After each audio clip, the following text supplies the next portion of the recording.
All right, hello and welcome to today's video. So what we're going to be doing today is explaining how to lash together the covers that we're going to be using for our wigwam. So what we're using right now is a repurposed old tarp. You can use any other material that you wish. You can use canvas. If you prefer to go something more natural, you can use different types of bark, birch bark, elm bark, hickory bark, whatever you have available to you. So the materials you'll need for this video are, we're going to be using sticks that are roughly the width of the canvas that you're cutting, the tarp that you're cutting. And this is going to be used to weigh down the material when we put it around our wigwam. Also, you'll need a pair of scissors. I have a marker, a nice big needle that can be used that's heavier to go through tougher material, along with any kind of twine. I also have an awl here to help me puncture through the material. And that's everything, so let's get started. So in this part of the video, I'm going to show you how to put together two pieces of tarp. So for this first section of our three-tiered coverings for the wigwam, I want to join these two pieces of tarp to make them just one uniform piece. So in order to do that, I've taken a stick and I've just lashed it quickly at 2 points here on one piece of canvas.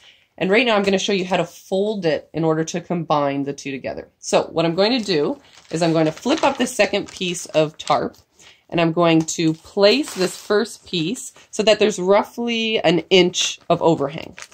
And then I'm going to fold that second piece over top like so, and then roll once more over to the other side.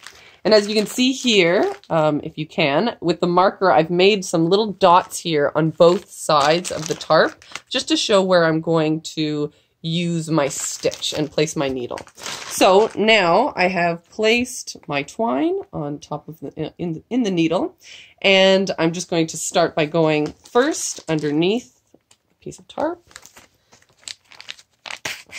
And right now what I'm going to do is I'm using something called a diagonal stitch. So this stitch isn't too complicated. In our resource packet, we have other types of stitches if you prefer to use those. I just prefer this one. It's quite simple, quite quick. So I'm just going to go through that first hole a few times just to secure it. And then I'm going to come up and I'm going to go in the other side. And so as you can see when I finish that, that's the diagonal line. That's the name of our stitch. Woohoo! So then I'm going to come up from underneath into that next hole on the right side. I'm going to come up through there, and then I'm going to go over diagonally to the left side and come under there. So once again, I'm going to go from underneath on the right. I'm going to come up through the tarp, and then I'm going to go over diagonally to the left and go through to the underneath. So now this is what it looks like when you're finished. So as you can see, I've got the diagonal stitching going all the way to the top, and I reinforced and knotted it at that end as well. So now that you've combined your two pieces, you're also going to put a stick to weight down the beginning and the end of the section of canvas. So I'll just show you here how you did the same thing. I used the diagonal lashings and placed a stick here, secured it at the one end, and did it all the way up to the other. So that helps me with rolling it and storing it and keeping it weighted against your wigwam. So happy stitching.